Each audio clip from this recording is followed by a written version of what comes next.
Bloomberg Audio Studios. Podcasts, radio, news. Let's get back to Pittsburgh, where the inaugural Pennsylvania Energy and Innovation Summit's underway, and we're going to speak with AI and crypto taking center stage of the energy and its digital future. Joining us now, delighted to say, David Sachs, White House AI and crypto czar, senior policy advisor to the president. David, welcome back. It's great to have you, as always, on the program. The focus is good NVIDIA. Thank you, David. The focus is NVIDIA and AMD's ability to now sell, in a limited way, chips back into the Chinese market. Just your reaction generally to that? Well, we still have a policy of not selling our state-of-the-art advanced semiconductors to China. And the H20 is not that. It's a heavily deprecated chip. And that's why the Biden administration allowed the sale of the H20 to China. And this is a continuation of that policy in the larger rubric of the trade negotiations that Secretary Besson was talking to you about. So this is a heavily deprecated chip. I think that, like Secretary Besson said, there are some things that China wants from us, there are other things we want from China, and this was all part of the overall trade negotiation.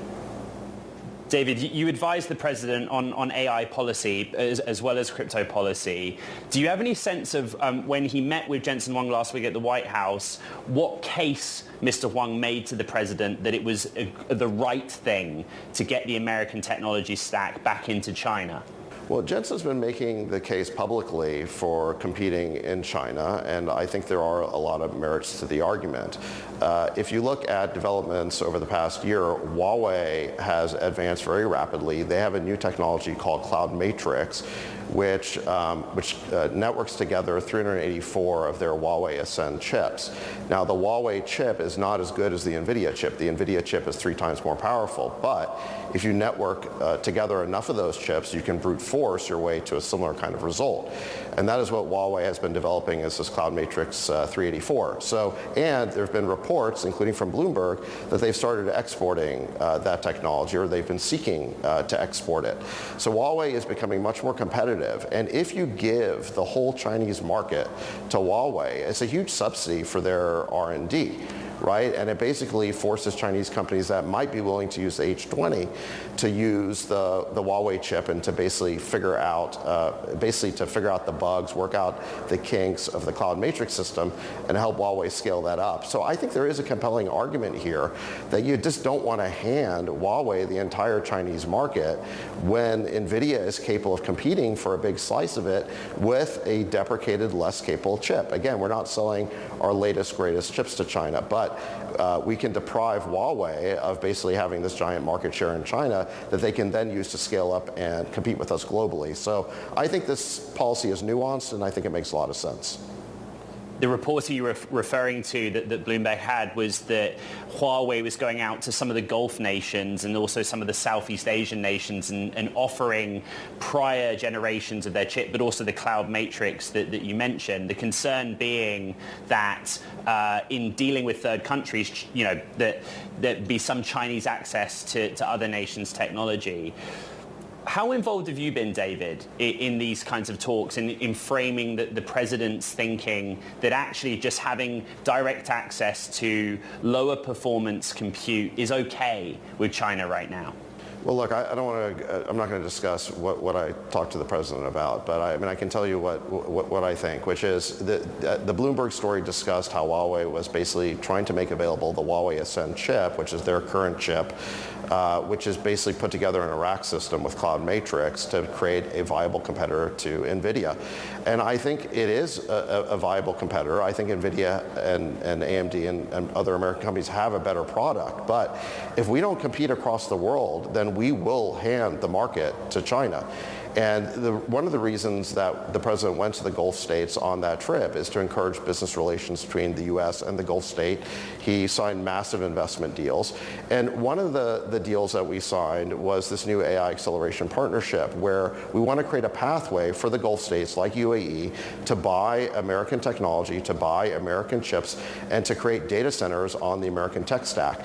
And I can tell you that this, I don't quite understand why this has proven to be so controversial in Washington, but where these nations, like the Gulf states, they have two choices. They can go with an American technology or they can go with a Chinese technology. And if you don't let them buy the American technology, you're pushing them into the arms of China. And a lot of people said, well, China won't be ready to sell for years, but now we see that there are reports that Huawei is out there trying to sell and export the Huawei Ascend chip. So I think it's very important that we enable our American companies to compete in the global market, that we don't tie their hands, that we don't hobble them, because again, it's a zero-sum game. That market share will either belong to our companies like NVIDIA or it's going to belong to Chinese companies like Huawei.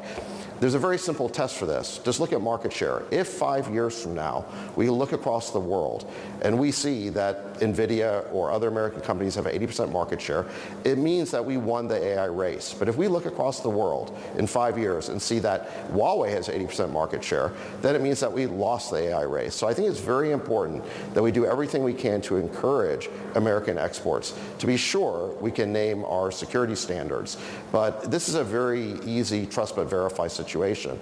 The chips that we're talking about are really mainframe computers. They're 8 feet tall, they're 3,600 pounds. It's very easy to send inspectors into data centers and count the server racks to make sure that they're where they're supposed to be. So the security concerns can be addressed. I understand that there are some security concerns, but I think they're very easily handled. And what we need to be doing is making sure that we win the AI race globally by making American technology the global standard and not creating a Huawei Belt and Road. Live on Bloomberg Television and radio worldwide, we're in conversation with David Sachs, Senior Policy Advisor for AI and Crypto, the AI and Crypto czar. David, I wrote in my newsletter earlier this week about the analogy that Jensen Huang has been using, that the American technology stack should be akin to the US dollar as the world's reserve currency. That's how he would like the administration to approach it. Do you share that view and see some truth in that analogy? Well, here's the way I see it, and this is really, I think, a Silicon Valley view, because I've been a founder and investor in Silicon Valley for 25 years. And what we see is that the winning technology companies are always the ones that create the biggest ecosystem. They have the most developers on their platform. They have the most apps in their app store. And so they work very, very hard to create a partner ecosystem. And I think that the United States needs to do something similar with the American technology stack. We want the most other countries using our technology because, again, it's a zero-sum game. And it's not just the chips, it's the operating system that runs on those chips. It's the AI models that then are run in these data centers. We want all of that to be American-made and American-powered. And, look, to be sure, there are security concerns and we can address them. I don't think that's that hard. But if we hobble our American companies and don't let them participate in the global market, again, we are playing into China's arms and playing into their digital Silk Road. So I think, to me, this is a pretty easy question. I think we do want American technology to be the global standard. It is a little bit like the dollar. There is a network effect there. The reason why everyone loves the dollar is because they know that everybody else will accept it as well. So we do want to have the strongest dollar. We want to be the reserve currency, and we do want our technology to be the global standard. David, Bloomberg reported this morning that on July 23rd, the president's going to speak at an event titled Winning the AI Race, which you and the rest of the All In Pod team will be hosting, essentially. I guess that's going to be a moment where we'll have a fuller sense of what the president and this administration's big picture AI policy is going to be, what the big goals are going to be.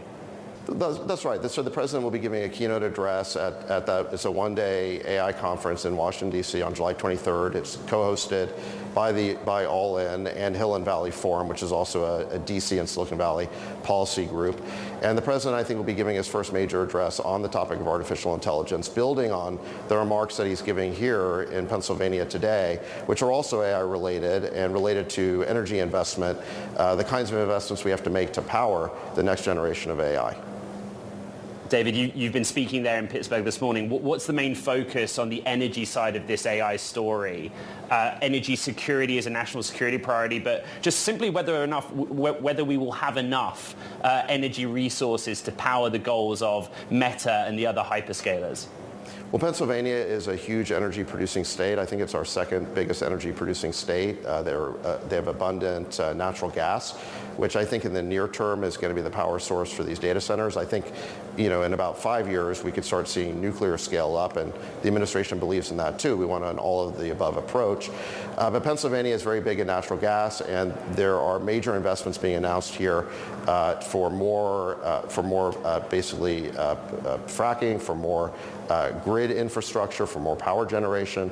All of those things are needed to power data centers. AI runs on GPUs that are incredibly power intensive, and these data centers of the future are going to need more power. And the one area I think where America is a little bit behind, I think we're winning the AI race pretty much at every level of the stack, except that the size of our power grid has not increased very much over the past decade. If you go over to China, they've roughly doubled the size of their electric grid over the past decade, where ours has only gone up by a couple of % a year. So this is an area where we need to make major new investments, and the president is coming to Pennsylvania today to announce many of those investments. And I think this has been a major priority of the administration, and I think you're going to see a lot more of this. White House AI and crypto czar David Sachs, thank you very much for coming back on Bloomberg Tech.